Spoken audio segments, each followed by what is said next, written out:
So muli na tayo ay narito ngayon at allow me to explain at yung mga bagay na dapat nating matutunan, yung word by word, sentence by sentence, at patuloy nating maunawaan kung ano ba yung sinasabing pain and purpose. To be clarify yung lahat ng bagay na ito, ang gusto kong hilingin sa inyo lahat, yung mga mata ninyo ay sa akin lang. No? Para magkaroon tayo ng matinding ugnayan sa bawat isa. Sabihin mo ulit sa katabi mo, handa ka na ba? Kung handa ka na, makinig tayong lahat. Amen. Begin. The title, yung topic ng pag-uusapan natin is about doon sa from pain to purpose. Ang pain to purpose ay naka-indicate at naka-tune up ito sa mga nakaraang preaching. Kung kayo ay naka-attend nung last Friday at nung nakaraan, ito ay connected doon sa ating pag-uusapan today. At yung sinasabing pain, ilalaborate natin ng unti-unti upang maunawaan natin kung ano ibig sabihin ng pain na pinagdadaanan mo. Sabihin mo sa katabi mo, may pinagdadaanan ka ba talaga? Secret. Kung may pinagdadaanan ka, so ito yung mga bagay na dapat mong maalala at dapat mong maunawaan kung ano-ano ang mga products at kung ano-ano ang nagiging result ng pain. Gusto kong dalhin kayo doon sa mismong root word before natin ibaba yung mga bagay na pag-uusapan natin. Are we ready, church?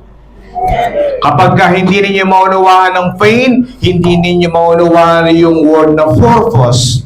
Kaya, i-explain natin at i-discuss natin about doon sa pain ni Jabez kung ano ang kanyang naranasan.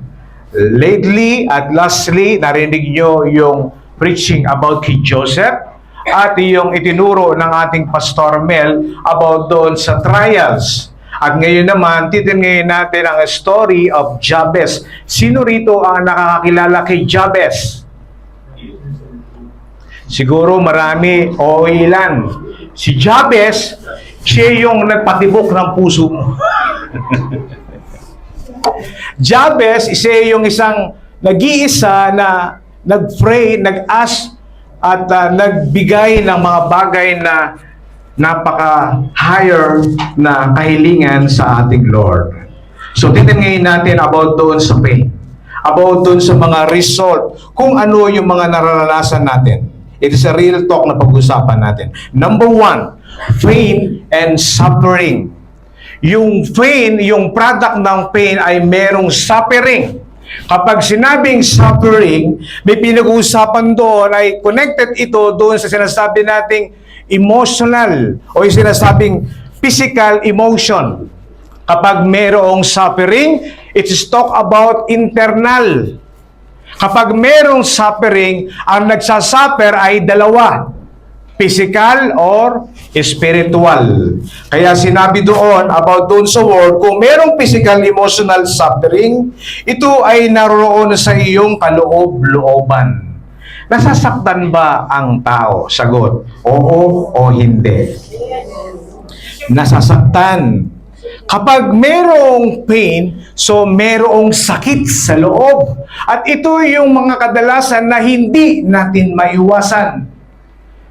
Kung paanong i-avoid yung suffering doon sa loob ng ating buhay, ito ay kailangan natin ang Diyos sa buhay natin. Amen.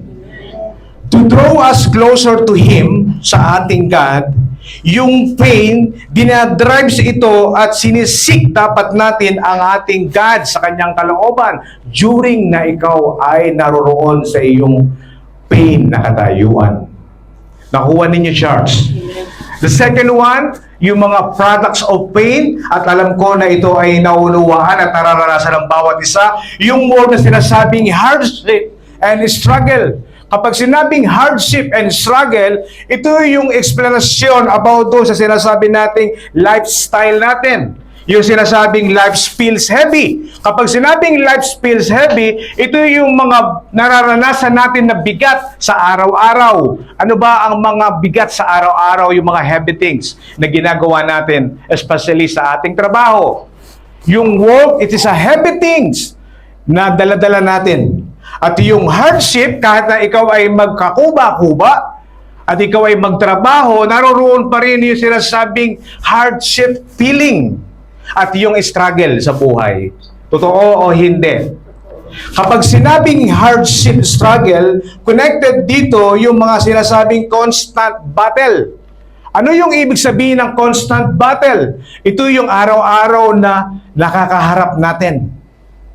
Alam niyo ang John 10:10, si Satan, matalino kaya lang tanga. Kapag hindi ninyo alam yung kanyang strategy, kayo ay mabibiktima. You know what? Kasi inaabangan natin yung tatlong words. Yung sinasabing, destroy, kill, and steal. Doon sa root word na yan, may mga strategy na binibigay si Satan para ikaw ay mataya. Kaya yung number one na sinasabi natin about sa product of pain, so ito ay karaniwan na nangyayari sa buhay ng bawat isa. Am I right? Kapag sinabing pain and suffering, naroroon palagi yun sa araw-araw. At yung hardship struggle. Kung merong hardship struggle, of course, ang kanyang katambal at ang kanyang kaugnayan ay yung word na sinasabing confusion. Kapag sinabing confusion, ito yung mga word na sinasabi na hindi ka makapag-isip kapag ikaw ay gulong-gulo sa iyong iniisip. Parang hirap unawain nun, no? Confusion and chaos. Confusion means yun yung mga sinasabing mindful of question for no direction. Kapag sinabing confusion, meron bang right direction or wrong direction? Wrong direction. Kapag merong wrong direction, so nagpo-provide ito ng chaos. Kapag sinabing chaos, ito yung word na masakit naman pakinggan sa salambutan, ito yung word na sinasabing disorder. Yun yung word na yon. Kapag sinabing disorder, hindi ka talaga pwedeng mag-isip ng tama. Hello? At yun yung sinasabing pain. Yun yung magulang ng product na ito. At yung strategy na yan, yung pain na yan, ginagamit ni Satanas para ikaw ay mabiktima. Sabihin mo sa katabi mo, totoo ba yun? Totoo, right? Ito yung mga daily living na pinag-uusapan natin. Bakit ko diniscuss about doon sa pain? Kasi gusto kong maunawaan ninyo yung word na pain bago tayo tumuloy doon sa ating pag-uusapan. At yung pang-apat, yung sinasabing breakdown distraction. A breakdown distraction, ito yung kadalasan na ginagamit ni Satanas na binibreak yung relationship. Kaya merong breakdown distraction, ito yung mga spot na mga weapon na ginagawa ni Satan sa araw-araw ng ating pamumuhay. Especially sa mag-asawa. At especially sa mga magbe-best friend. Noon, best friend. Ngayon, best friend mo. Noon, best friend mo. Ngayon, ano? Kaaway mo. Kumakain kayo sa isang pinggan, nagsusubuan. Ngayon, nagbabalibagan. Totoo, hindi. Ibinibreak yung relationship kasi alam ni Satan na ito ay pagbumulan ng mga bagay na pagkahiwalay. Kapag break ang relationship, break ang pamilya, break ang lahat. Kaya sa ganitong bagay, yung pain na yan, ang akala nyo sakit lang, pero maraming mga kadahilanan na ginagawa sa Satan para ikaw ay parusahan. But ganun pa man, kung na-break yung relationship, ang plano ng God, siya yung sinasabing to shape and refine our character. Yun ang kanyang trabaho. Nabuuin ka uli. Ang hirap kapag nasira na ang tiwala. Tama, mali? Ang hirap, it's very hard to fix again yung mga bagay na binrake. Lalo't-lalo na ng mahal mo. Kaya sabihin mo sa katabi mo, huwag mo akong i-break. Amen. Kapag sinabing breakdown o sinasabing destruction, most of the time, na nagkakaroon ng mga bagay na pag-collapse, lalo't lalo na doon sa ating mga pangarap. Naranasan ninyo yung nangarap kayo pero mayroong kontrabida sa buhay mo? At sinasabi mo, alam mo, sabi ng God, ako ay pagpapalain. Hasagot naman ng kaibigan mo, we! Totoo ba yon? Instead na ikaw ay i-encourage at palakasin at suportahan, mismo yung kaibigan mo ang magda-down sa'yo. Kadalasan nangyayari yan. It is a product of pain. Kung merong breakdown and to broke it, kasama na nalolos yung sinasabi nating hope. Kapag sinabing loss of hope, ang una-una na apektuhan yan ay yung iyong puso. Kay bigat-bigat kapag ikaw ay wala ng pag-asa. Naranasan ninyo yung loss of hope? Yung bang wala kang matakbuhan? Na lahat ng door nakasarado? Walang magbukas ng door? Naranasan o hindi? Ano ang feel? It's heavy. Lalo-lalo yung puso mo talagang kinukurot at binabasag. Kaya lang, ang plano ng Lord, kung merong loss of hope, meron sinasabing to protect us from greater harm. Do you remember in the book of Jeremiah, chapter 29, verse 11? Sino nakaalam doon? Ang sabi ng Lord, kung merong word na loss of hope, ang sabi niya, my plan, this is my plan to you, not to harm you, but give you hope and future. So, ito yung opposite na plano ng God. But ito yung mga bagay na nararanasan ni Jabez that time.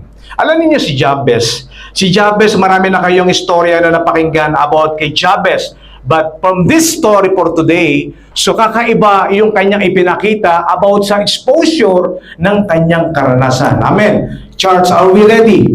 Before tayo mag-proceed doon, let na i-final natin yung product of pain doon sa bondage and captivity. Kapag sinabing bondage and captivity, ito yung mga prison na ikaw ay nakakulong doon sa mga bagay na kasalanan. Pangalawa, yung mga bagay na kahinaan. Pangatlo, yung mga bagay na sinasabi na yung word na circumstances at trials at problema sa buhay. Totoo kapatid, walang taong walang problema. I agree. But totoo rin kapatid, ang problema ay merong solusyon. Amen. Kaya sabihin mo sa katabi mo, kumapit kang mabuti. Kakalagan tayo ng Lord. Amen. Number one, sinabi doon, ito yung statement about kay Jabez. Kung makikita ninyo yung prayer of Jabez, sinabi doon sa number one, makinig Charles, Jabez was more honorable than his brother. Tingnan mo yung statement and word. Actually, ito yung naging question ko rin kung bakit siya naging honorable. Wala sa Bible yung words na honorable na nangyari kay Jabez. But doon sa message ng chapter and verse, mauunawaan ninyo kung bakit naging honorable si Jabez sa kanyang mga kapatid. The question, what does it mean to be honorable in God's eyes? Especially yung sinasabi about doon sa kanyang prayer. At sinasabi doon sa Bible na hindi naman dinitel ng chapter ng Chronicles, chapter Paul, about doon sa word na yan. Kaya lang, mapapansin ninyo, kung babasahin ninyong 9 and 10 at ihimahin ninyo isa-isa, meron kayong may-find out na sinabi ng God about kay Jabez. God recognized yung mga bagay na meron siya. Ano-ano yon? Yung sinasabing karakter ni Jabez. Alam niyo ang Jabez means, ito yung word na sinasabing sumpa. Naalala ko yung word ng sanlibutan, makinig, tingin sa akin. Sinabi ng sanlibutan at sinabi ng mga entrepreneurship at ng mga sikat na mga vlogger, ito yung kanilang mga ginagamit na motto. Sinabi, hindi raw masama na maging mahirap. Totoo naman, right? Kaya lang, masama at kasalanan kung ikaw ay mamamatay ng mahirap. So ano yung connected ng word about sa prayer ni Jabez doon sa word na yan? Unang-una, nakita ng God yung karakter ni Jabez kung paano siya humarap sa God. Sinabi doon sa word, God recognized His character before He answered His prayer. Pag sinabing honor, yung word na honor, nag-i-start yan sa puso. Kapag sinabing sa puso, ang dapat na ginagawa ng mga tunay na mananampalataya at nakakakilala sa Lord to seek God first. That is the very important thing kapag ikaw ay dumadaan sa mga pagsubok. At yun yung karakter ni Jabez. Instead na mag-complain, sinisik niya yung kalooban ni Abba. Let's talk about sa real talk ng buhay natin. Kapag ikaw ay namumblema, sino ang sinisisi mo?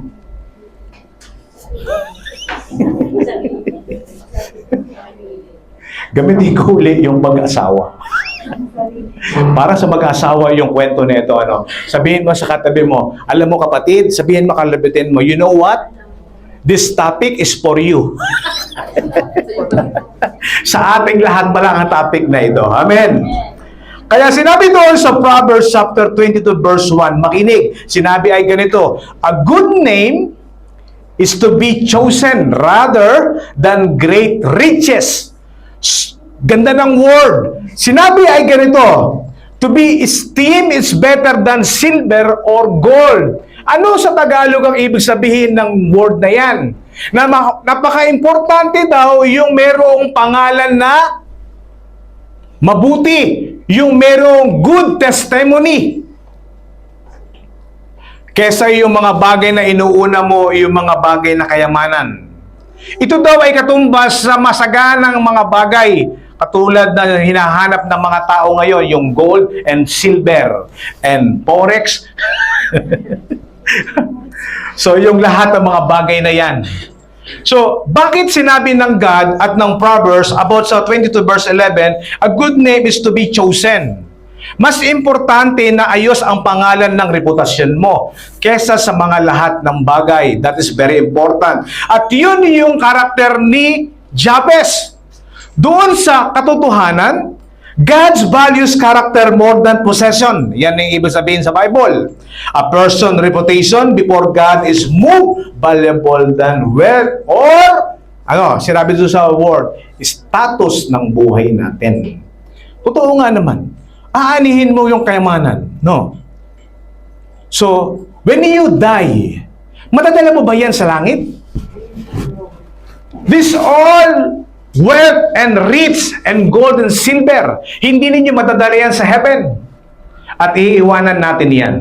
At sinabi ng word na yan, yan yung mga bagay na nakita ng God kay Jabez. Ano yung courage word about doon? Sinabi dito, makinig, choose godly character over worldly success. At yan yung problema ng sanlibutan ngayon.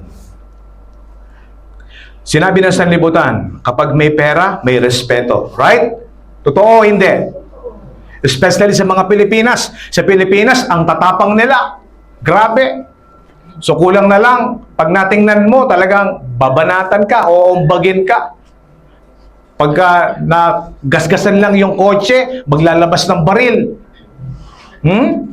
Tama? Kapag may pera ka at meron kang kapangyarihan, nire-respeto ka. Tama, mali? Pero kapag wala kang pera at wala kang kapangyarihan, niyuyurakan ka na sanlibutan.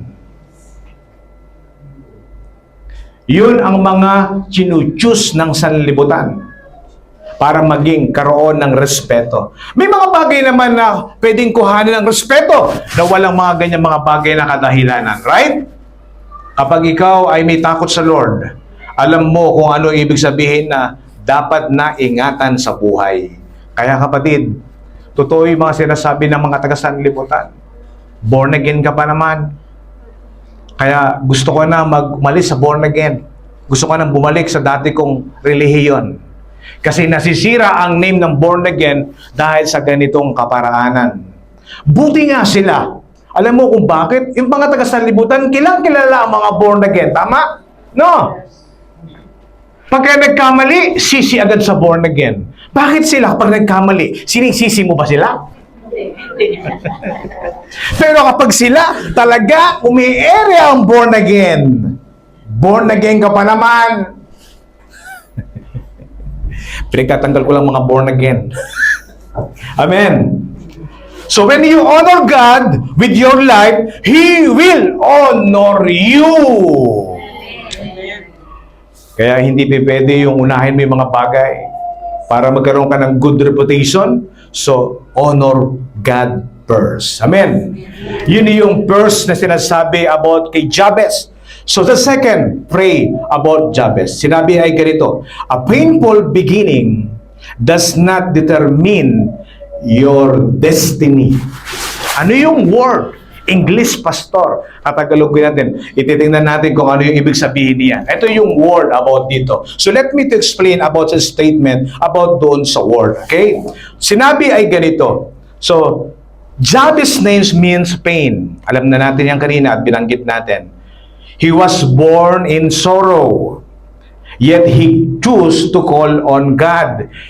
Instead, or despite for everything na kahirapan na naranasan niya, ang pinili pa rin niya yung ating God sa kabila ng lahat. So doon sa sinabing a painful beginning, ito yung word about dito. Ang painful beginning sa Tagalog, ito ay yung sentence explanation. Okay na nagsimula ka naman sa mali o sinasabing kung ikaw ay nagsimula sa mali, hindi pwedeng i-determine doon sa huli na ikaw ay wala nang magagawa. Parang ganoon. Kung ikaw ay nagsimula doon sa mga masama at sa kahirapan, so hindi pwedeng i-drive yung mga bagay na yan sa iyong destinasyon. Hindi pwedeng gawin yung mga mali mo na dalhin ka doon sa sinasabing kapahamakan na nagdudulot nito ay kaparahusahan. So meron tayong sinasabing word na freedom to choose. Si Jabez, pinili niya at sinabi niya at pinili yung kalooban ni Aba, kundi bagkos yung hindi niya yung naranasan ng kanyang magulang. So, what does means to have a painful beginning? Sinabi kayo na dun sa word, a painful beginning does not define your future. But God has the power to transform sorrow into blessing. Naniniwala ba kayo doon? Na pwedeng baguhin ng Diyos yung katayuan mo ngayon. Kung ang katayuan mo ngayon ay mahirap, pwedeng gawin ng God na ito ay pasaganain. Amen. Amen. Sagot ng malakas. Amen. Para tayo matapos na. Kapag sinabing sorrow, ito yung kadalasan na naranasan ng mga mananampalataya. My question is, are you still na naroon ka rin ba sa ganong katayuan? You still painful pa rin ba? O you still na ikaw ay victorious na? Sagot. Progress. Parang hap-hap. Progress and victorious. Kapag kasi sinabing progress, so meron kang pinagdadaanan. Kaya lang, sa pinagdadaanan mo, ang pinakamahalaga, kasama mo ang Lord. Ano? Marami kang natutunan doon sa mga bagay na yan. Kaya lang, kakaiba yung prayer of Jabez. Si Jabez may pinagdadaanan in progress, kaya lang meron siyang sinasabing highest faith na sinasabing kilala niya yung kanyang sinasamba. Naniniwala ba kayo na kapag ang Diyos ay kumilos sa buhay ninyo, ay palaging perfect? Sagot. Totoo, di ba? Kaya lang, it's beyond your control kung paano mo i-choose yung mga bagay na yan. Kaya sinasabi nyo in progress at patuloy ka pa rin doon kasi hindi pa nagkakaroon ng pagpili kung ano yung nararapat. Kapag ikaw ay may Diyos, may pagpili na dapat. Magkaiba yung word na sinasabing answer prayer at yung sinasabi na pinagdadaanan mong problema ngayon. Paano masasagot ang problema kapag wala kang right relationship sa God? Di ba sinabi ng God about doon sa first word, about dito sa sinabi? Hindi naman pwedeng magiging hadlang kung ikaw ay nag-start sa mali, ibig sabihin ay magtatapos ka pa rin sa mali. May sense or wala? Pero kadalasan, nagtatapos ka sa mali, hindi sa tama. So may problema kapag ganoon. Si Jabez kakaiba. Alam ni Jabez kung sino yung kanyang sinasamba. At alam niya yung mga sagot na yan. Kung mayroon mang mga pain at limitasyon, so kung ito naman ay nagdadala ng rejection o insecurity and feelings, at yung mga sinasabi na para bang hindi ka na inaalisan ng problema, so hindi yun rason para ikaw ay magpatuloy doon sa mali. Amen. So merong specialized ang God kung alam lang ninyo. Alam ba ninyo ang Lord, ang kanyang specialized ay to fix yung nasira? Naniniwala ba kayo doon? Kaya ng God na buuin ang mga nasira. Kaya lang pinapangunahan mo kasi. Kapag binigay mo sa Lord yung mga bagay na yan, ipipix ng Lord yan. Kasi yun yung kanyang promise. Kaya sabihin mo sa katabi mo, kayang-kaya ng Lord i-fix ang problema mo. Kaya sinabi ni Jeremiah 29 verse 11, makinig, sinabi, "For I know the plan I have for you, declare the Lord, plans to prosper you." Tingnan niyo yung word. So, kung walang mga kadahilanan na plano ang God, so mananatili ka doon sa pain. Tama? But kabaligtaran ang gustong mangyari ng Lord sa iyo. Hindi pwede yung pain, kundi plan at purpose niya ay ikaw ay paginhawain. Pastor, Brother Hill, paano ba yung sinasabi mong paginhawain? Ano ba yung word na sinasabi sa Bible about that? Sinabi doon sa katotohanan, God is not limited by your past. He sees your future and has good plan for your life. Ito yung word at encourage word. Alam ba ninyo, ang God, hindi tinitingnan ng God kung ano yung mga nakaraan mo. Ang tinitingnan ng God ay yung papaano kang tumayo at i-correct ang mga pagkakamali mo. Kaya yun yung mga karakter na gustong-gusto natin lahat dahil yung God, kapag siya ay nagpatawad, papatawarin ka talagang lahat at hindi na dapat siyang, sabi nga, buburahin pa niya yan kapag pinatawad ka ng God sa iyong mga pagkakamali. Kasi ganun kadakila at ganoon yung pag-ibig ng Diyos sa atin. Kaya niya yung mga broken pieces na yan ay gawin niyang magaganda at buuin uli. Malay mo, magkabalikan kayo.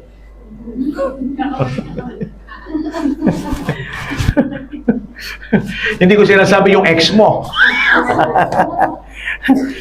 Kundi magkabalikan kayo ng dating relasyon ninyo sa Diyos. Amen. Yun yung about doon sa word na yan. Kung meron sinasabing a painful beginning does not determine your destiny, meron naman sinasabing, ito yung pray na number 3 ng Jabez na kapatid natin. Ito yung word na sinasabing, "Oh, that you will greatly bless me." Tingnan mo yung word yung word na greatly. So, ipapaliwanag ng Holy Spirit kung ano ibig sabihin niyan. Alam mo niyo si Jabez, yung word na yan na number 3 is a power of declaration. Kapag sinabing, "Oh Lord, that you will greatly bless me," alam ni Jabez kung sino yung kanyang tinatawag at pinapanampalatayahan. Hello? Kapag ikaw ay kilala mo ang Diyos o kung kilala mo ang isang tao at naniniwala ka doon, alam mo na kayang-kayang ibigay yung gusto mo. Tama, mali? Kasi nga, kilalang-kilala mo. Kapag sinabing kilalang-kilala mo, hindi pwedeng mangyari yung kahilingan mo. At yun yung prayer ni Jabez. Unang-una, ang puhunan ni Jabez ay faith doon sa kanyang buhay. At pangalawa, yung sinasabing word na sovereign at yung mga pangako ng ating Ama ay dapat talaga niyang gagawin kapag nanalangin na ang kanyang anak. Ang tanong, ano ba, Pastor, ano ba, Brother Hill, ang mga pinalangin ni Jabez? Ito sa material things ba? Pera ba? O ito ba yung kapangyarihan? Or something else? Tingnan natin about doon sa word. Ito yung statement about John. The question, why did Jabez ask God to greatly bless him? So sinabi doon, he asked because he trusted in God's unlimited power. Then number 2, generous heart and covenant faithfulness. Tingnan ninyo yung word. So, makikita ninyo na kilalang kilala talaga ni Jabez ang God. Right?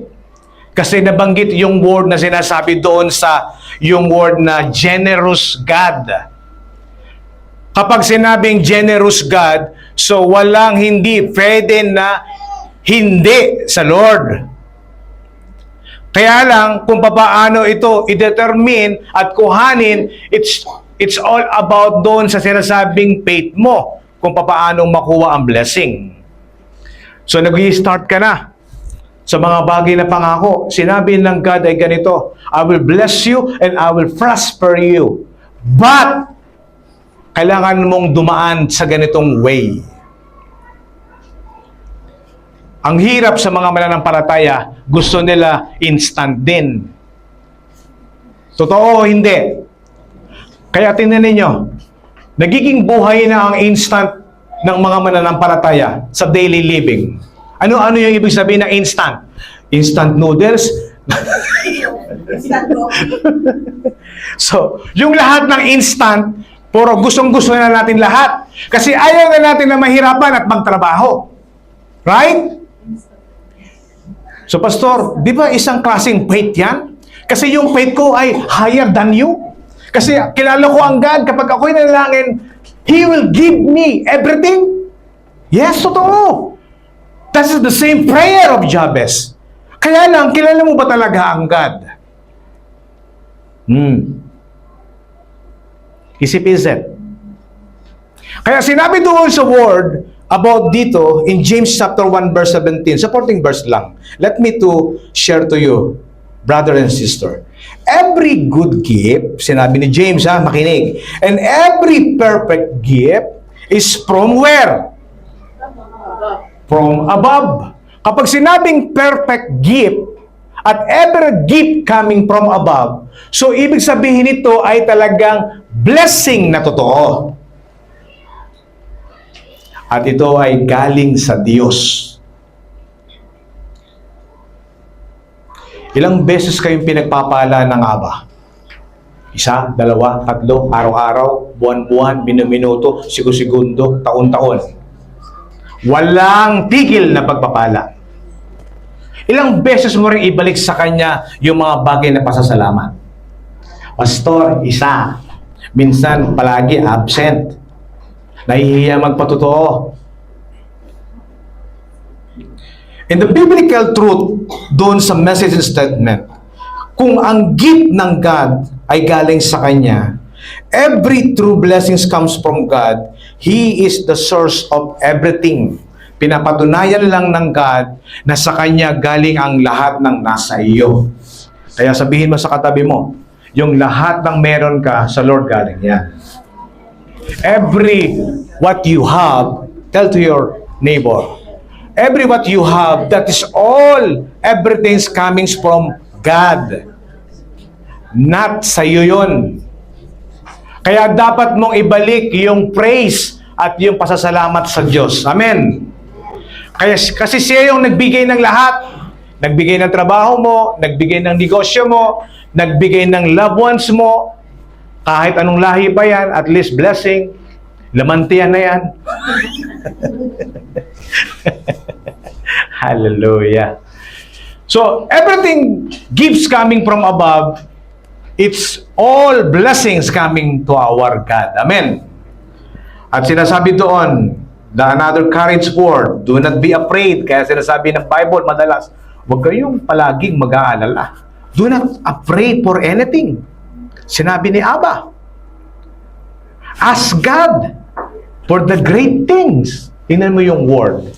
Yung prayer ni Jabez is specific and powerful. Ito ang binigay ng Bible at binigay ng Scripture. Sinabi, if you will knock, you will be, bubuksan ka ng ating God. Kung ikaw naman ay mag-aas, ikaw ay pagbibigyan ng Lord. Si Jabez, mula pa lang noon, alam na ni Jabez kung ano yung kayang gawin ng God. Kaya siya ay nag-ask ng mga great things, hindi small things.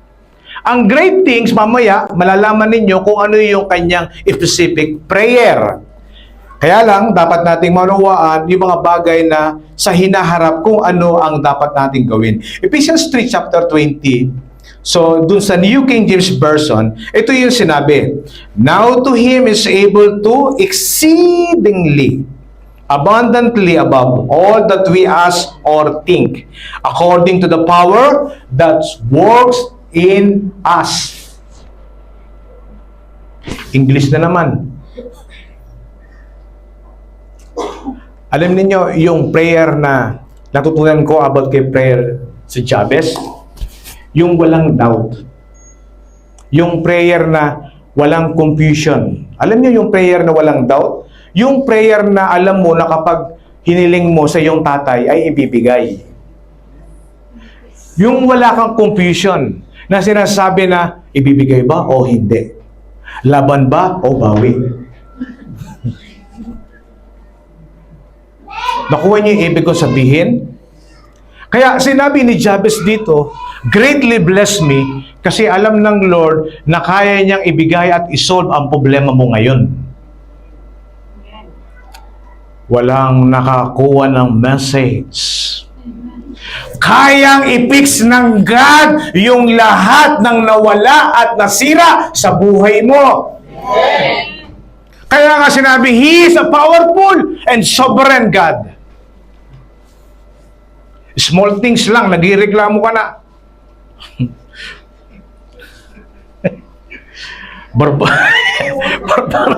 Parang may naapektuhan doon. Ano?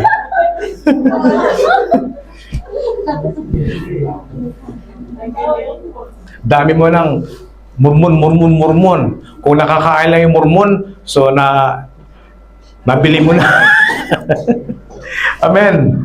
Ito na yung sinasabi ko about doon. Listen natin. Number 4. Ito yung point view ng number 4. Sinabi doon sa prayer ni Jabez, pasanin ninyo ha. So, ititingnan natin isa-isa yan. Malalaman mo yan at ma-specify mo sa sarili mo kung ikaw yan. At yan yung ginagawa mo. That is the important prayer na sinabi ni Jabez. Yung word na sinasabi, makinig Charles, enlarge my border. Kapag sinabing border, tinignan ko yung sinasabing explanation about dito. Kapag sinabing border, ito ay nakatukoy sa property o doon sa mga sinasabing kung ano ang meron ka. Madalas kong isinishare sa inyo, madalas narinig ninyo. Di ba, palagi kayo nagpipray? You will pray everything, kaya lang hindi tinasagot ng God yung mga prayer ninyo. Sometimes lang na sinasagot, year na before matapos, kasi nga hindi natin alam kung ano yung mga right things and right tools kung paano sumagot si Abba. Ito yung sinabi about dun sa enlarge my border. Kapag sinabing enlarge my border, ibig sabihin si Jabez ay merong siyang property at merong things na katulad ng iniisip nyo na mali na papaano ka pagpapalain ng Diyos kung ikaw ay wala. Si Jabez ay magkaiba. Si Jabez, alam niya na yung kanyang panalangin ay sasagutin niya. Tingnan niyo yung word. Kapag sinabing enlarge my border, ibig sabihin, nag-i-start ang ating God para ikaw ay blessed kung ano ang meron ka. Isipin mo kung ano meron ka ngayon. Tingnan mo, bakit ka ngayon may trabaho? Ano ang meron ka? Sagot! Guwapo, pastor, pogi. Skill. So kung ano may skill ka, so yun yung ibine-bless ng Lord. Kaya lang, sa daily na natatanggap mo, it is not enough. Tama, mali. Kung skill at meron kang mga sinasabing mga gift, kaya nag-start ka ng business. So ibig sabihin, meron ka. Doon pa lang sa pasimula, blessed ka na pala. Hello? Malapit nang makuha. It's very near yung blessing kapag natutunan ninyo ito. Whatever we have, kung ano yung meron ka sa ngayon, doon mo mag-start ka ng prayer like Jabez. Kaya mahirap ganito eh. Ang prayer mo, Lord, Pagpalaan niyo po ako. Kung ang galing sumasagot, talaga mapapahiya ka, sabi ng Lord. From where?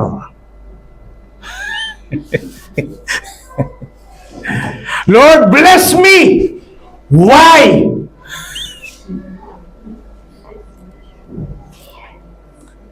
Masasabi ba ninyo si Jabez walang goal and plan? Sagot. Sa ating napag-aralan, pang-tatlo pa lang yan. Ang Lord, nagbi-bless kapag meron kang goal and plan. Hindi ka i-bless ng God kapag ikay walang plan. Gusto mo lang kumita, hindi ka i-bless ng Lord. Dapat may goal and plan ka. My question is, yung bang prayer niya ay para lang ba sa kanya o para sa lahat? Pag sinabing enlarge my territory. Para sa lahat. Di ba para sa lahat? Kapag pinagpala ni Abba si Jabez, kasama sa pagpapala ang kanyang pamilya. Amen. Kaya sabihin mo sa katabi mo, from now on, yung family mo ay pagpapalain din ni Abba. Amen. Palakpakan natin ang Lord. Why did Jabez ask God to enlarge his border? Jabez desired more than material increase. He asked God to expand his influence, not the material thing. He asked God about for the opportunities. Ano pa yung sinasabi? And responsibilities so that his life could accomplish a greater purpose for God's kingdom. Yun naman pala. Ang the powerful na prayer pala at the best prayer para ikaw ay sagutin, dapat ang panalangin mo ay para sa lahat. Tingnan mo. Ilan tayo dito lang yung lahat? Meron ba tayong mga 50, 30, 40? No. So sa 40, so yung prayer ninyo, nakahawig ba kay Jabez? O yung prayer natin Lord, pagpalain mo po ako. Lord, i-bless niyo po ako. Lord, akin na po lahat. Para kang si Tonyo. Akin. Kaya hindi mag-i-start ang blessing kapag sinasabi mong ay.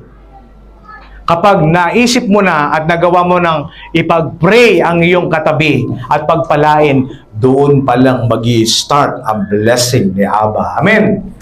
Doon sa sinabi sa second word, doon sa supporting verse, allow me to read, sinabi, makinig chart, sabi ganon, enlarge the place of your tent. Pag sinabing tent, kasama yung include yung property at yung mga bagay na meron ka. And let them stretch out the curtain of your dwelling. Kapag sinabing stretch out, ibig sabihin, may possibility na lumalaki na yung mga bagay na meron ka. At yun yung prayer mo talaga na magkaroon ng multiplication kung ano meron ka. Kaya hindi nagmumultiply yung meron ka kasi hindi mo naunawaan yung mga bagay na ganitong tamang panalangin. Tingnan mo, paulit-ulit na lang tayo. Right?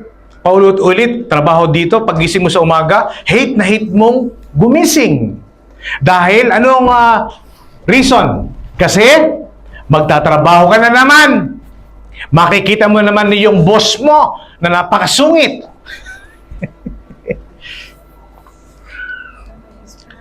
Totoo hindi?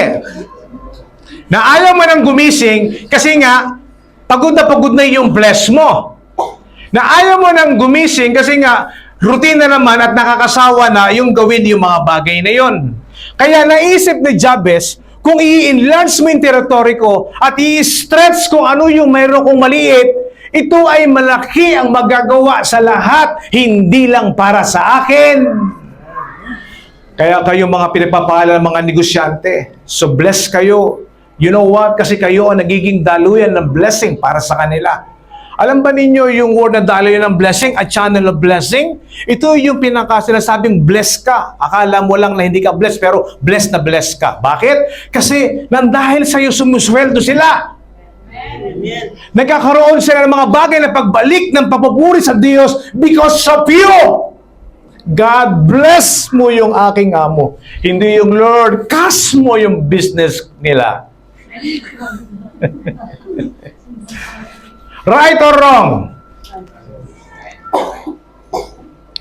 Burihin mo 1 month, Habibi, kung 10 o 12 ang tao mo, tapos ang sweldo 300, 200, 150, 500, then walang customer, saan mo kukuhanin yon? Kaya yung pain kanina ay naroroon kasi yun yung talagang reality na nararamdaman. But hindi mo alam na ang Diyos, kahit na alam mo na sasagot o sinasabing hindi mo alam na sagot, ang Diyos ay kusang gumagalaw na pala. On the time na tumungtong ang 31, meron na agad na i-provide ng pasweldo sa mga tao mo. Ganon din doon sa iyo. Tingnan mo, dapat ka magpasalamat ka, buwan-buwan sumusweldo ka. Hindi nalilate ang sweldo mo. May late ba ang sweldo? Kailangan 1 to 3 days, pero yun pa rin. No? So, that is the blessing coming from Abba. So, dapat consistent mong pagpalain yung kumpanya na pinapasukan mo. Ang solusyon agad, quit. Ang solusyon agad, live. But hindi naman yung solusyon ng Lord. Kaya sinabi ng God, anak, stay calm. Stay ka lang dyan. There is a big blessing, sinabi ni Abba. That is my promise. I will bless you and I will enlarge your territory. Brother, kailan ba yan? 3 taon na ako nag-aantay, wala pa rin. So, gayahin mo si Jabez. Mag-start kang mag-pray na ngayon na hindi sa sarili mo, kundi pag-pray mo yung lahat ng mga nasa paligid mo. Alam ba ninyo yung connection? Parang ganito lang yan. So, gamitin ko yung word na connection. Ang connection, hindi lang nag-i-start sa isang point lang. Naniniwala ba kayo doon? It is a technical topic. Kapag sinabing connection, meron sinasabing source na pagkukuhanan. Ngayon, ikaw yung connection na naroon sa ilalim. At ikaw naman ang nagiging channel of blessing doon sa ilalim, sa kailaliman mo. That is the connection. So, kung ikaw ay binibless ni Abba at binibless mo naman yung mga tao mo, sila rin ay nagiging blessing din para sa iyo. Vice versa lang yan. Kaya ang napaka-importante na ikaw ay nasa paloob ng kalooban ng ating God. Kaya kung ano yung dinidesire mo na mabubuti at hindi mo iniisip ang pansarili, so ang God dinidesire din kung papaano kanya uumpisahan na pagpalain. Kapag right ang iyong prayer. Kaya sinabi ng word, God desired to enlarge our influence, expand our opportunities, and increase our responsibility for His kingdom. Napansin ba ninyo na hindi na-involve ang gold, money, silver about dyan sa prayer ni Jabez? Binabasa pa kayo? Na gold, money, Bahrain dinar, Philippine peso, o something else na mga material things? Wala, di ba? Pero yung specific na kanyang prayer ay yung sinasabing influence. Ano pa?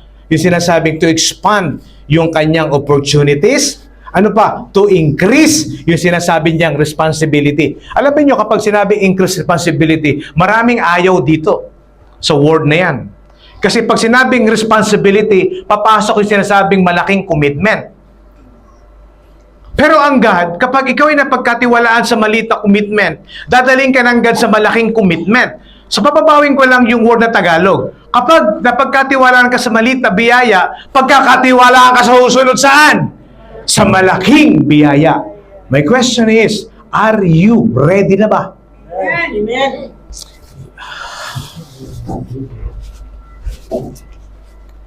Last month, and last 2 months, 3 months, struggle ako sa lahat. I know, lahat tayo struggle, especially sa pera. I'm right.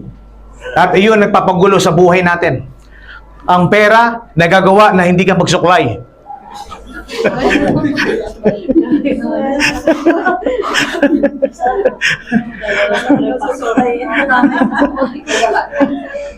Kaya gayahin ninyo ang mga ibang kapatid. Alam mo, ang mga taga-TS, mga RPGMI at TSFGMI, so lahat sila kapag nagpunta sa church, magaganda.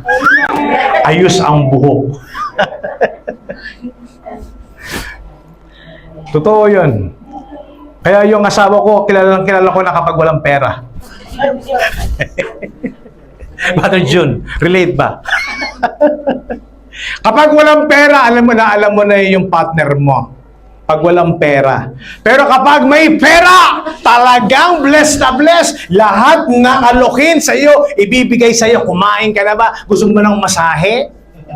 Kapag wala kang pera, Wala ka dyan. huwag kang tatabi sa akin. Amen. So, bakit sinabi ni Jabez ang prayer niya to enlarge yung influence niya? Naalala niyo yung una sinasabi kong potential at yung ability? Naalala niyo yun about sa Bible study natin? Hindi ako naniniwala ang tao na walang potential at walang ability. Hindi totoo yun. Kaya pag ikaw ay may potential, dapat ang buhay mo, dapat multiplication. Bless, bless, bless, bless, bless, bless, bless. Hindi yung bless, then progress, bless, then hindi na bless. Mali yun.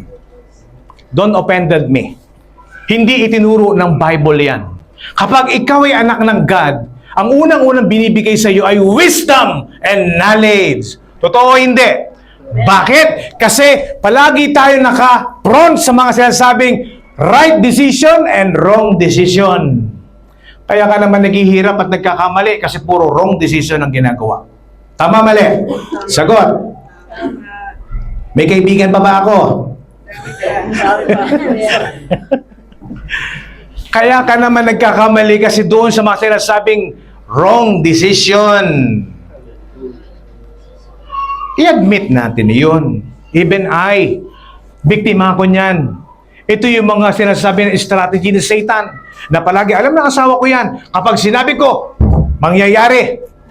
Buti na lang at binigyan ako ng napakagandang asawa at napakabait.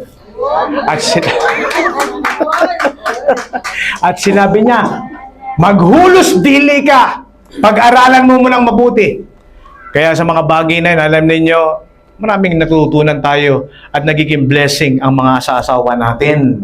Kaya dapat mong ipagpasalamat yan to thanks God because you have a wife, a good wife na mag-aalaga sa iyo.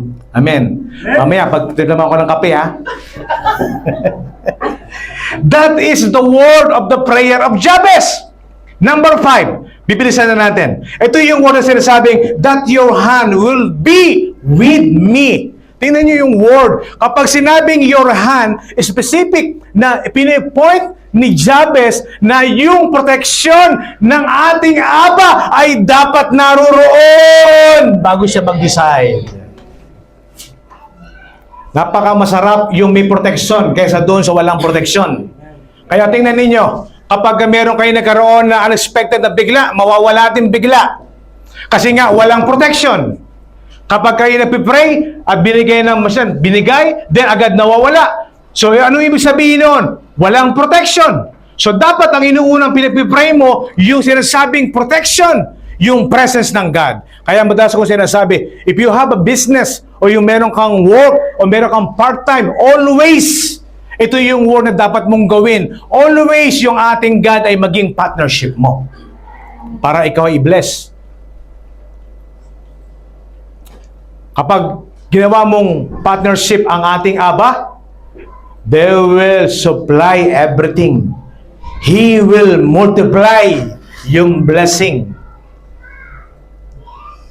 Kaya sinabi ni Jabez, Lord, please, that your hand would be with me. Sinabi ni Jabez about dito, Jabez understood that God's presence is more valuable than earthly success. Tingnan ninyo. Ang talino, ano? May wisdom o wala? Kaya yung success, magkakaroon ng pangmatagalan na success, yung sinasabing long term, kapag mayroong God protection. Pinapatotoo ko lang, di man ako masyadong mayabang. So, simula ako nag-start ng magtrabaho sa kumpanya ko, long protection ang ginawa ni Aba. So, 70 years ako nag-work sa isang kumpanya lang. Bakit? Kasi sa kumpanya ko, sa 17 years ko, hindi ako na-delay ng sweldo. Grabe. Kasi always, kapag ako pumapasok, pinipipray ko, yung aking boss, Lord, bless mo po yung aking amo, yung merong kumpanya na kinapasukan ko. Kasama yung mga demonyo na mga namumuno sa kumpanya. Alam niyo, natural na merong mga bagay na ganyan. Totoo hindi? Na pinamamahalan ng mga IDINOO. Sila yung mga namamahala dyan. Dyan sa sinasabi nating site. Palagi nandyan sila. Kaya alam ninyo, tingnan ninyo Brad. Di ba sa mga engineer dito, tingnan ninyo. Di ba madalang sa mga posisyon ng manager at yung mga iba ang mga Pilipino na nakaposisyon? Tama mali? Sino mga nakaposisyon? Yung mga itik. Hindi ba ninyo pitataka kung bakit meron silang gift din? Tingnan ninyo sa kanila. Ang way nila para makuha yung gift na yan, ginagawa niya yung gift para ikaw ay sirain. Diyan sila magaling.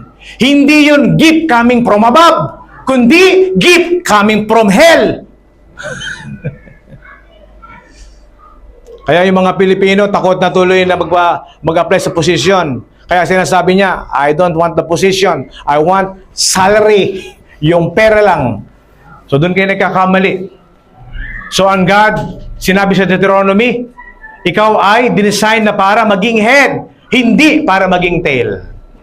Kaya pansinin mo, nilagay ka ng Diyos dati doon sa sinasabing matayog na posisyon. At napatunayan mo ang Lord ay tapat. Totoo o hindi? Kaya lang biglang nagbago yung sitwasyon. So sino ngayon may problema? Ang Diyos ba o ikaw? Ang tao. Di ba ang tao? So ngayon, ang Lord, they still faithful. At siya sinasabing sovereign na hindi nagbabago. Kaya lang, inaalaw mo sa sarili mo na merong makailam na iba at hinahayaan mo na sila yung maghari na dapat naman hindi. Sana. Kaya hindi pinintulutan ni Jabez yon. Kaya sinabi ni Jabez, Lord, protect me for the all of these things. Let your hand to dwell sa lahat ng aking desisyon. Kasi kapag mayroong sinasabing divine na protection and presence of God, hindi pwedeng galawin ni Satan ang kung ano ang meron ka. Amen? Sinabi doon sa word, doon sa supporting verse about dito. Sabi niya, si Jabez never to pursue success without God's presence. Tingnan niyo yung word, makinig kayo ulit. Ulitin ko ulit. Si Jabez, hindi niya pinupursue yung success, kundi ang pinupursue niya ay yung God's presence. Kasi alam niya, kapag merong God's presence, ito ay pang long term at hindi ito mawawala. Nagawa ba natin gawin iyon? O okay na, kasi may trabaho. Ito pa isang mali. Kapag nag-a-apply ka ng trabaho, lalo kapag ikaw ay born again na, at ikaw ay leader na, o isa sabing ginagamit ng charts. So always nahanapin mo dapat yung makapagpuri ka sa God, Friday off. Yun dapat. Hindi pwede yung, okay na kasi kailangan ko ng trabaho. Kasi wala akong mapapasukan. Kasi hindi ko kaya na i-survive kung ano yung problema ko. That is wrong. Kaya dapat kapag ikaw ay magkatrabaho, so alamin mo agad, eto, papasok ko sa trabaho, qualified ako, because I am a son and daughters of God. And one thing, off yung Friday. Amen. Whether you like it or not. Kapag yun ang pinurso mo, He will protect you. Sinabi ng Bible. Poprotektahan ka sa lahat ng bagay. Dahil inuuna mo at pinapakita mo na sa ganung bagay, yung decision mo ay tama at nakapaloob sa kanyang kalooban. Amen. Palakpakan natin ng Lord. God's hands bring favor that open so many doors and no one we can shut sa doors na yan. Naniniwala ba kayo doon? Kapag ang God ay nag-open ng pintuan, hindi lang iisa. Alam ba ninyo yung word na sinasabi? Ito madalas pinapatutuan ng brother-in-law ko. May trabaho na, pero dami pang tumatawag sa kanya. Right? Sabi niya, taga-Saudi tumatawag sa akin. Yung old company tumatawag sa akin. So alam ba o ibig sabihin ng gano'n? Ibig sabihin, blessed na blessed ka. Kasi hinahabol ka ng mga trabaho. Hindi yung mga ibang tao. Alam mo, tumawag sa akin isa na ako ay didemanda na.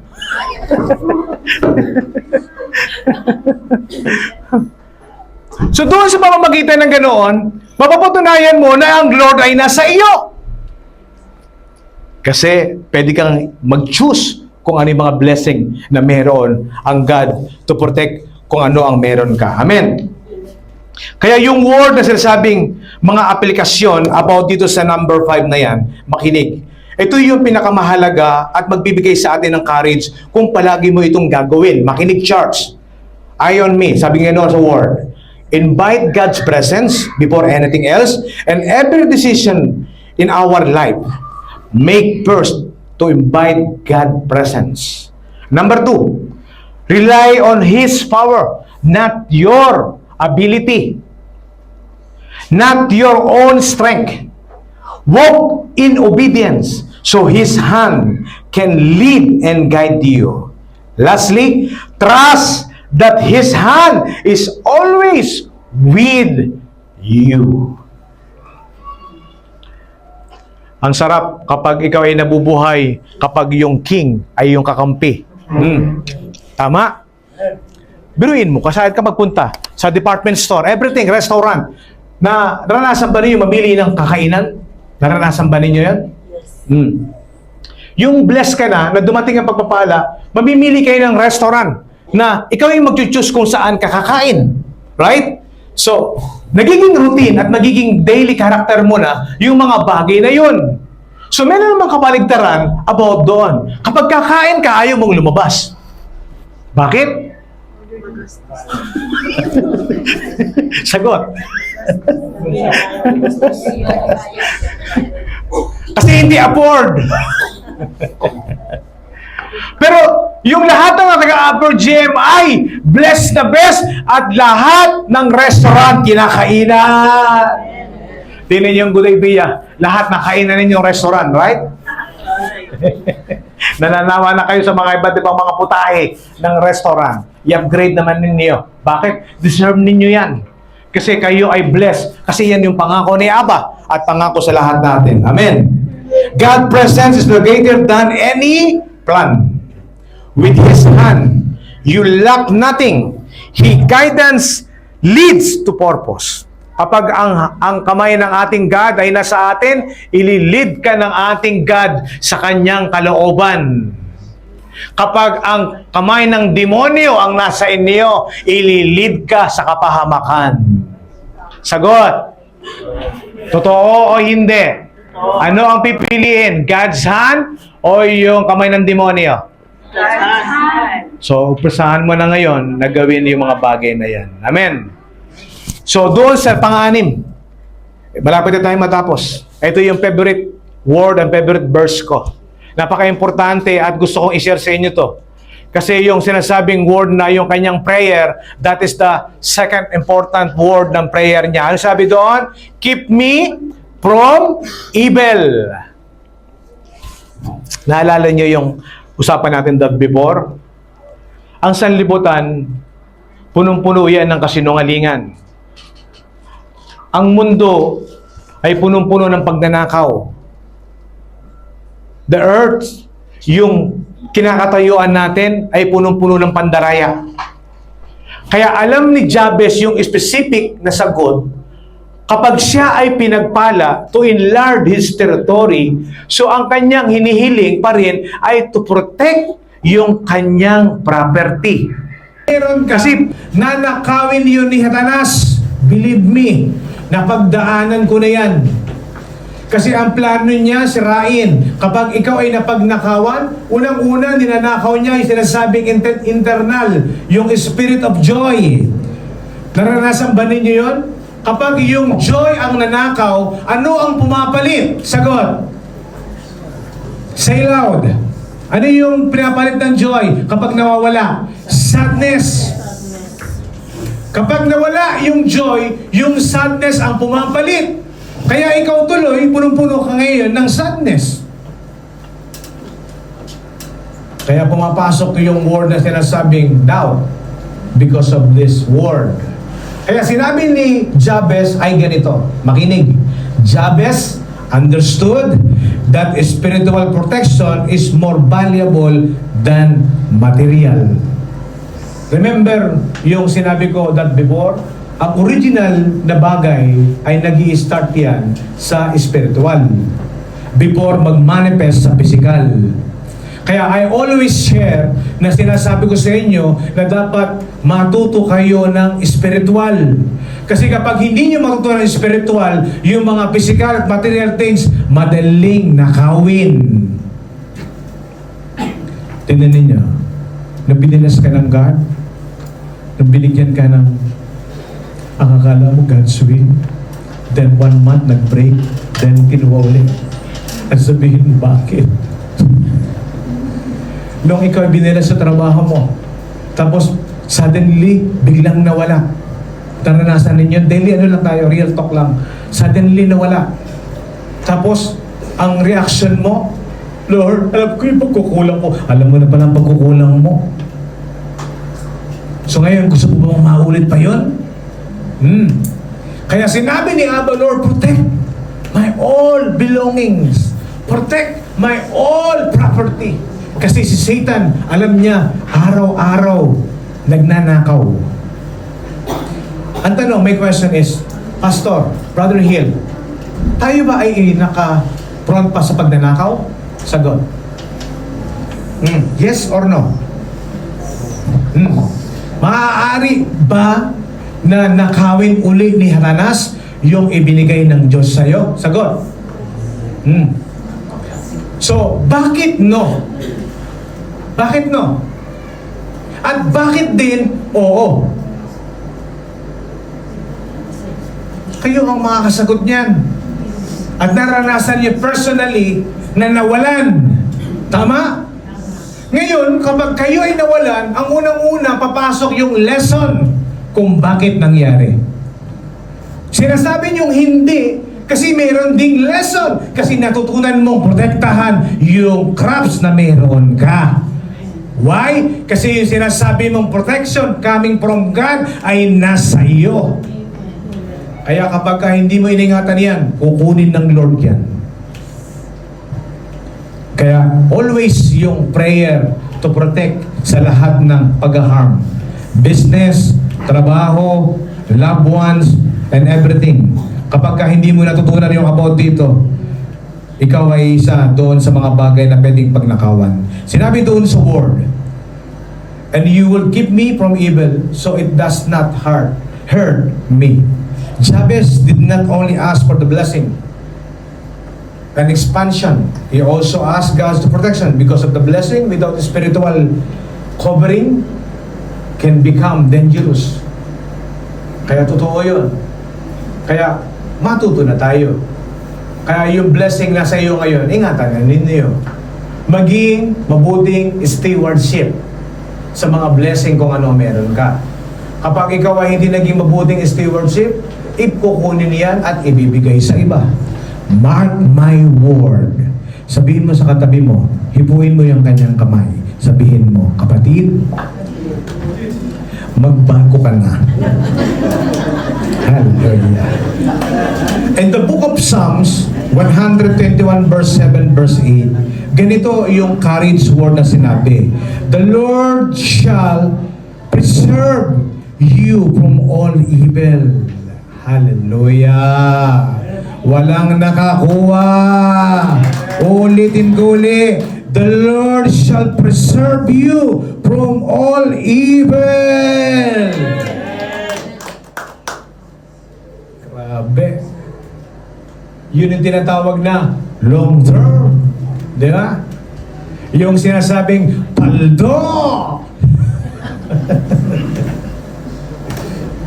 Yung blessed na walang tigil ang pagpapala.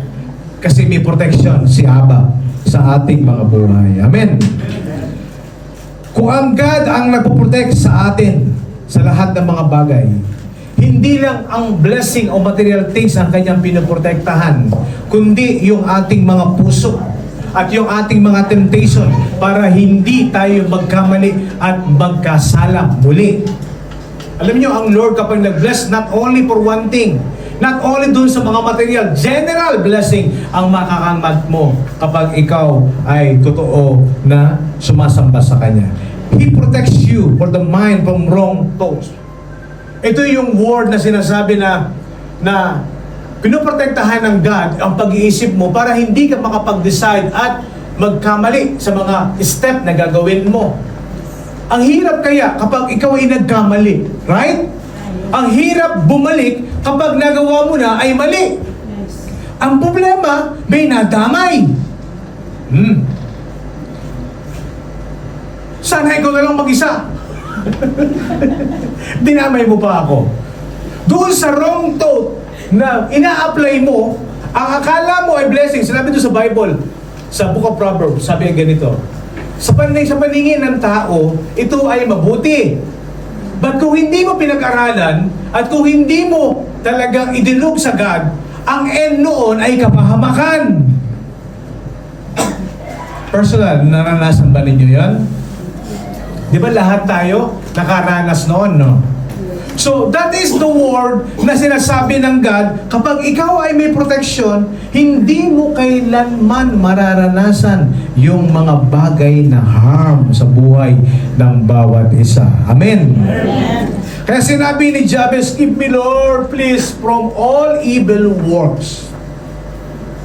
Naniniwala ka ba na even yung kapatid mo sa bless, ginagamit yan ni Satan, na ikaw ay i-break at awayin? Totoo yan. Kaya dapat palagi kang sealed ng blood ng Lord.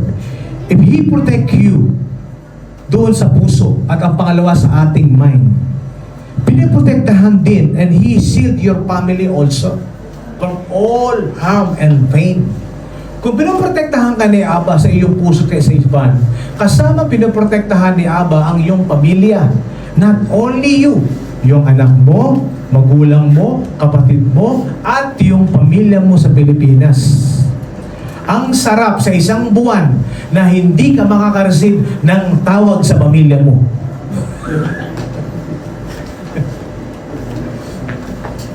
Alam niyo yung ibig ko sabihin, right? Kayong iba ayaw na sumagot. Kasi nauna na yung kaba. Kaya ito. Kapag nauna na, "How are you, brother?" Si Big Brother ang tagal sumagot. Amen. Kung magagawa niyang protektahan at lagyan ng shield ang pamilya at ang buhay natin, kaya rin niyang protektahan yung future ng bawat isa. Palakpakan naman natin ang Lord. Grabe si Jabez. So, pag-usapang protection, so mananawa ka sa protection ng ating Panginoong Diyos. Amen. Number 7, malapit akong magtapos. 1 point na lang. Sinabi ay ganito, "That it may not hurt me." Tingnan natin ang statement kung bakit sinabi niya. Sinabi ay ganito, Jabez prayed that would not become a prisoner of the pain connected to his past, but a testimony of God's transforming grace. Tingnan ninyo.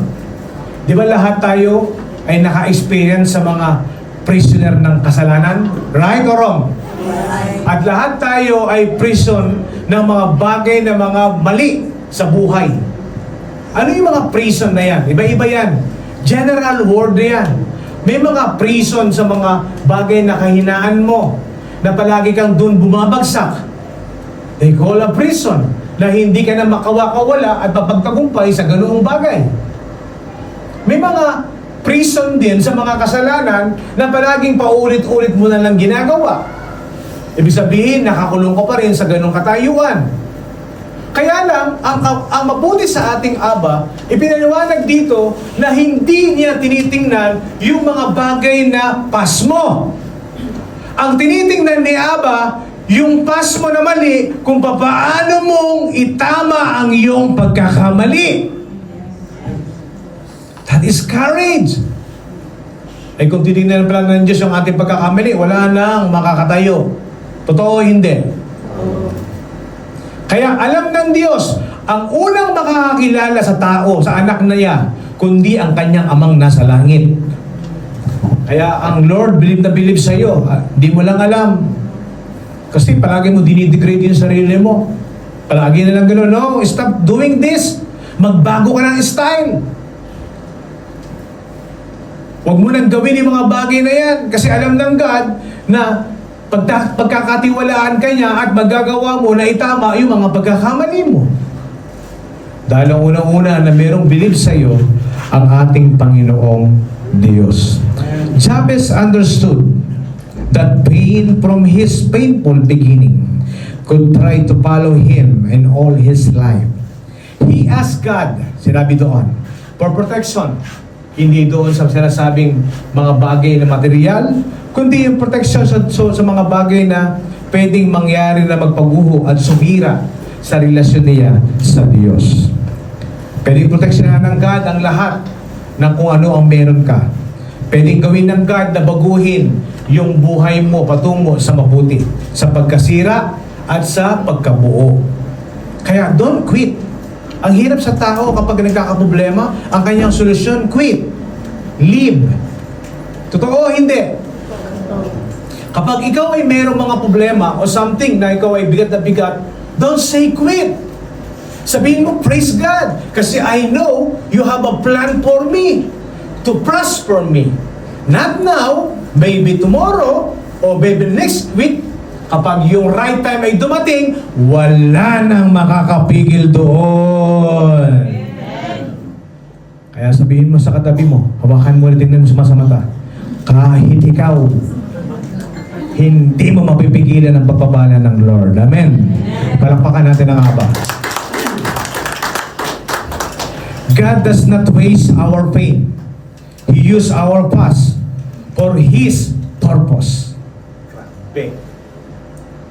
Kaya gustong-gusto ng God, din mo ang Biblia, ang Lord na parito sa mga makasalanan ba o sa mga banal? Sa makasalanan. Kasi alam ng God na tayo ay hindi perpekto. At gustong-gusto ng God na kasama yung mga tao hindi perpekto. Bakit? Kasi kung perpekto ka, wala nang babaguhin sa'yo. Kaya gustong-gusto ng God na ikaw ay i-fix. Ibigay mo. Huwag mo ipagdamot. Isang taon ka na nandiyan. Sabi ng God, amin na. Lord. Ibigay mo kasi. Buksan mo yung mga kamay. At sabi mo, sige na Lord, matagal na kasi ito, 3 taon ko na inaalagaan.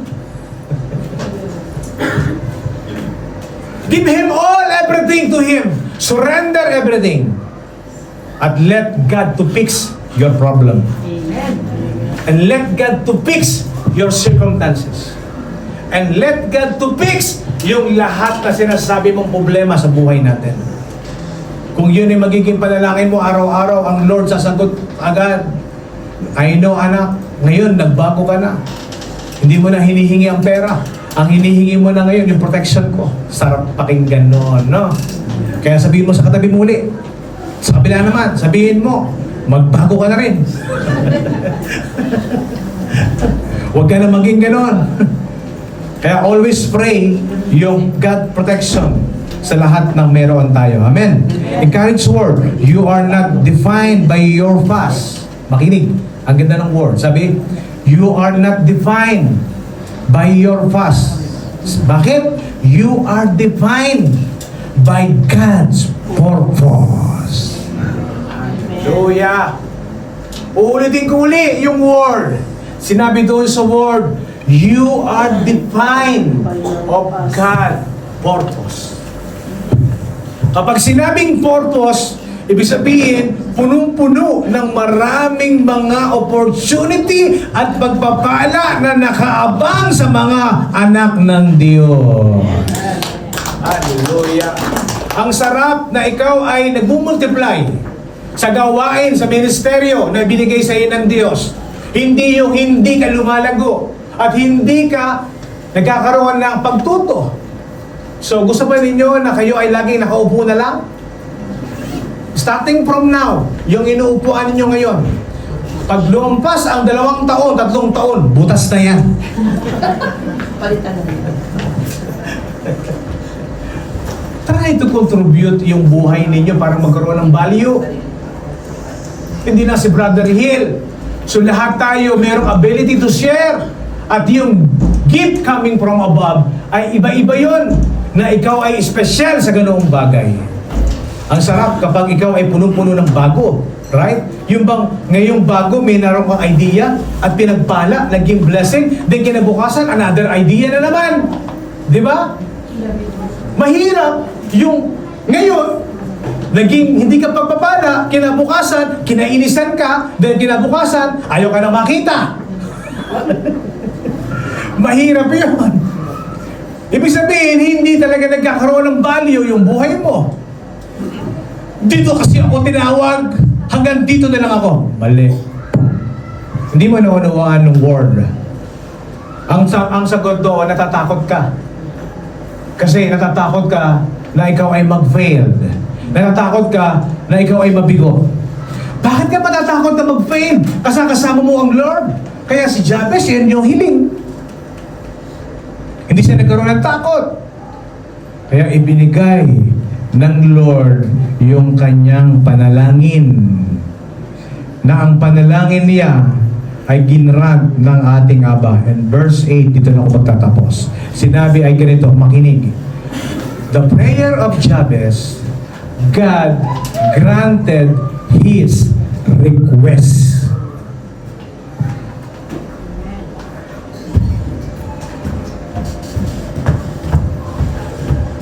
Kung ilang taon ka na mayroong pain, kung ilang taon ka na dumadanas sa paikot-ikot na lang na problema, kung ilang taon mo na nagtitiis at hindi mo, dapat isuko mo na sana. At sinasabi ng flesh mo, quit! But sinasabi ng Lord, no.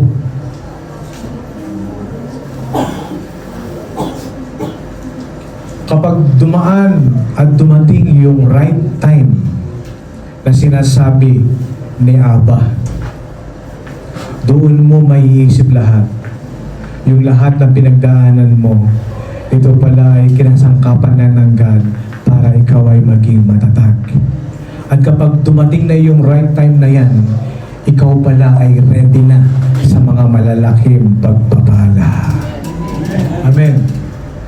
Kaya sinabi ng word about dito, God responds to sincere prayers that seeks His glory. God responds to sincere, to depend on His presence and align with His divine will. Kaya sinabi doon sa supporting verse, and whatever you ask in my name, that I will do, that the Father to be glorified in the Son. If you ask anything in my name, I will do it. Hallelujah. Ang prayer ko for this year, alam niyo yung word na struggle, kanina sa nabanggit sa pain. Akala niyo blessed na blessed yung mga leader kapag tumayo. Dumadaan din sa struggle. Ang struggle kapag ito ay naranasan ng isang lingkod ng Diyos, mahirap. Yung bang pinipix mo na mabuo yung isang bagay because sa karamihan sa lahat, hindi sa pansariling kagustuhan lang. May papasok na i-break yung mga bagay na yan.